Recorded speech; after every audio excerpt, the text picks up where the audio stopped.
ভাবুন তো, এমন একটি কারাগার যেখানে একসঙ্গে প্রায় 40,000 বন্দীকে রাখা যায়। চারিদিকে বিশাল দেওয়াল, বিদ্যুতিক বেড়া, শত শত সশস্ত্র প্রহরী আর 24 ঘন্টার নজরদারি। এটি কোনো সিনেমার গল্প নয়। মধ্য আমেরিকার দেশ এল সালভাদোরের সিকট এখন বিশ্বের সবচেয়ে আলোচিত বড় কারাগারগুলোর একটি। কেউ মনে করেন এটি অপরাধ দমনের একটি সফল উদাহরণ, আবার কেউ বলেন এই কারাগারই মানবাধিকার নিয়ে বড় প্রশ্ন তৈরি করেছে। আজকের নিউজ ভিশন 24-এর পর্বে আমরা জানব সিকট কিভাবে তৈরি হলো, এর ভেতরের গঠন, নিরাপত্তা ব্যবস্থা কেমন, বন্দীদের জীবন কিভাবে কাটে এবং কেন এই কারাগার নিয়ে বিশ্বজুড়ে এত বিতর্ক তৈরি হয়েছে। নিউজ ভিশন 24-এ আপনি নতুন হয়ে থাকেন তাহলে চ্যানেলটি সাবস্ক্রাইব করে পাশে থাকা বেল আইকনটি ক্লিক করুন। সিকটের গল্প শুরু হয় এল সালভাদোরের দীর্ঘদিনের গ্যাং সমস্যাকে ঘিরে। বহু বছর ধরে MS-13 এবং বারিও 18-এর মতো গ্যাং দেশটির বিভিন্ন এলাকায় সহিংসতা, চাঁদাবাজি, মাদক ব্যবসার সঙ্গে জড়িত ছিল। এইসব গ্যাংয়ের কারণে অনেক সাধারণ মানুষ ভয় ও অনিশ্চয়তার মধ্যে জীবন কাটিয়েছে। একসময় এল সালভাদোর বিশ্বের অন্যতম বেশি অপরাধপ্রবণ দেশ হিসাবে পরিচিত হয়ে ওঠে। 2022 সালে গ্যাং সহিংসতা বেড়ে গেলে সরকার জরুরি অবস্থা ঘোষণা করে। এরপর সরকার বড় পরিসরে অভিযান শুরু করে এবং হাজার হাজার সন্দেহভাজন গ্যাং সদস্যকে গ্রেপ্তার করে। কিন্তু এত বিপুল সংখ্যক বন্দীকে রাখার মতো পর্যাপ্ত জায়গা পুরনো কারাগারগুলোতে ছিল না। এই সমস্যার সমাধান হিসেবেই তৈরি করা হয় সিকট। এই কারাগারের মূল উদ্দেশ্য ছিল বিপজ্জনক গ্যাং সদস্যদের আলাদা করে রাখা, যাতে তারা কারাগারের ভেতর থেকেও বাইরের অপরাধী নেটওয়ার্ক পরিচালনা করতে না পারে।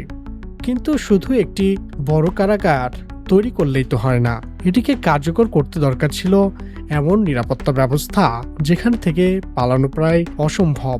প্রায় 40,000 বন্দির ধারণ ক্ষমতা নিয়ে গড়ে তোলা হয়েছে সিকট। বিশাল এই কারাগারটি দেখতে যেন এক দুর্ভেদ্য দুর্গ, যেখানে পালিয়ে যাওয়া প্রায় অসম্ভব।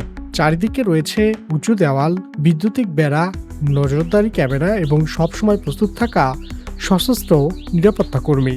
কারাগারের ভেতরের সেলগুলো খুবই সাধারণ। সেখানে রয়েছে ধাতব বাঙ্ক, টয়লেট, ওয়াশ বেসিন।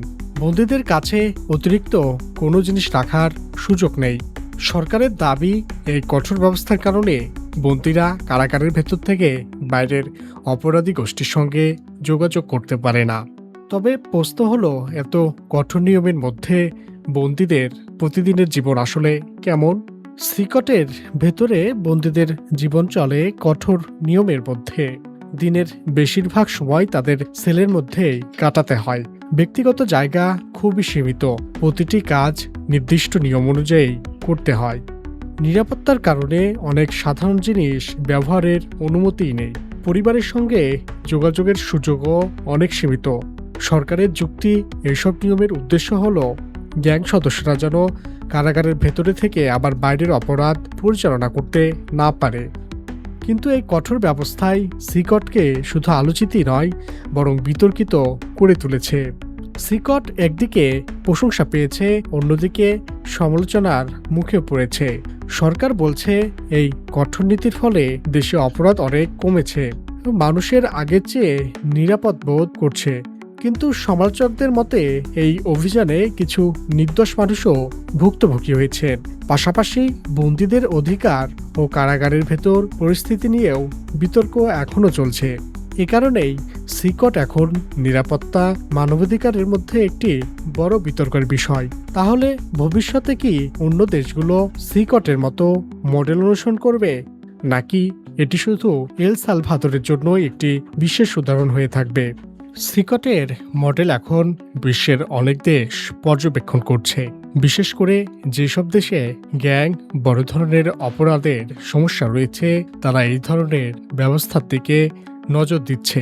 তবে বিশেষজ্ঞদের মতে শুধু বড় কারাগার তৈরি করলেই অপরাধ পুরোপুরি বন্ধ করা সম্ভব নয়। অপরাধ কমাতে শিক্ষা, কর্মসংস্থান ও কার্যকর বিচার ব্যবস্থাও সমান গুরুত্বপূর্ণ।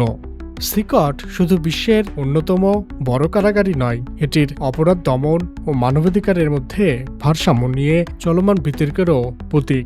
একদিকে অনেকের মতে এই কারাগারের মাধ্যমেই এল সালভাদর অপরাধ নিয়ন্ত্রণে বড় সাফল্য পেয়েছে, অন্যদিকের কঠোর ব্যবস্থা নিয়ে এখনও নানা প্রশ্ন রয়েছে। তাই সিকটের গল্প শুধু একটি কারাগারের গল্পই নয়, এটি আমাদের ভাবতে শেখায় নিরাপত্তা নিশ্চিত করতে একটি রাষ্ট্র কঠোর হতে পারে, আর সেই কঠোরতার সীমা কোথায় হওয়া উচিত।